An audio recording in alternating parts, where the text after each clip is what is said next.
DK ಶಿವಕುಮಾರ್ಗೆ CM ಪಟ್ಟ ಒಲಿಯೋದ್ರ ಹಿಂದೆ ನಾನಾ ಲೆಕ್ಕಾಚಾರಗಳಿದಾವೆ. ಡಿಕೆ ಶಿವಕುಮಾರ್ ಅವರ ಪಕ್ಷ ನಿಷ್ಠೆಯೇ ನಾಳೆ ಸಿಎಂ ಹಾದಿಯನ್ನ ಸುಗಮವಾಗಿಸ್ತಾ ಇದೆಯಾ? ಹಾಗಾದ್ರೆ ಡಿಕೆ ಶಿವಕುಮಾರ್ ಅವರಿಗೆ ಸಿಎಂ ಪಟ್ಟ ಒಲಿಲಿಕ್ಕೆ ಕಾರಣಗಳೇನು?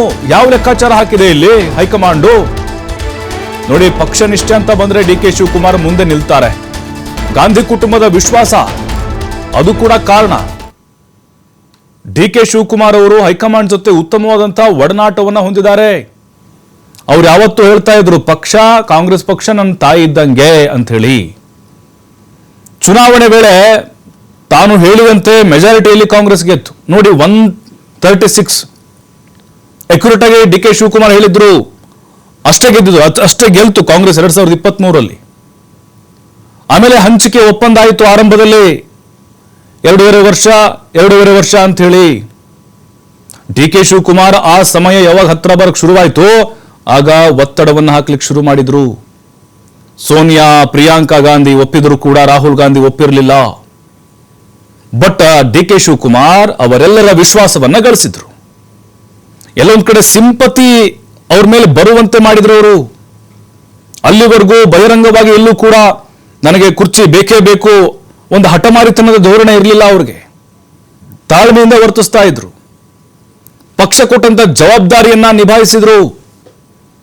ಡಿಕೆ ಶಿವಕುಮಾರ್ ಅವರ ಈ ವ್ಯಕ್ತಿತ್ವದ ಕಾರಣಕ್ಕಾಗಿಯೇ ಅವ್ರಿಗೆ ಸಿಎಂ ಪಟ್ಟ ಒಲ್ದಿದೆ. 2023ರಲ್ಲಿ ಇಡೀ ರಾಜ್ಯಾದ್ಯಂತ ಪ್ರವಾಸ ಮಾಡಿ ಸಂಘಟನೆ ಮಾಡಿದ್ರು.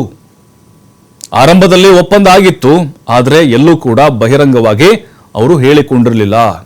ನೋಡಿ, ನಿನ್ನೆ ಮಾತುಕತೆ ಆದಾಗಲೂ ಅಷ್ಟೇ, ಸಭೆ ಆದಾಗ ಮೊದಲು ರಾಹುಲ್ ಗಾಂಧಿ ಚರ್ಚೆ ಮಾಡ್ತಾರೆ. ಅದಾದ್ಮೇಲೆ ಅಲ್ಲಿ ಹೋಗಿ ಪ್ರಿಯಾಂಕಾ ಗಾಂಧಿ, ಸೋನಿಯಾ ಗಾಂಧಿ ಅವರು ಅಭಿಪ್ರಾಯ ಪಡ್ಕೊಂಡ್ಬಂದು ಸಿದ್ದರಾಮಯ್ಯವರು ರಾಜೀನಾಮೆ ಕೊಡಬೇಕಂತ ಸೂಚನೆ ಕೊಡ್ತಾರೆ. ಇಲ್ಲಿ ಹೈಕಮಾಂಡ್ನ ಕೃಪಾ ಕಟಾಕ್ಷ ಬಹಳ ಕ್ಲಿಯರ್ ಆಗಿ ಡಿಕೆ ಶಿವಕುಮಾರ್ ಮೇಲಿದೆ.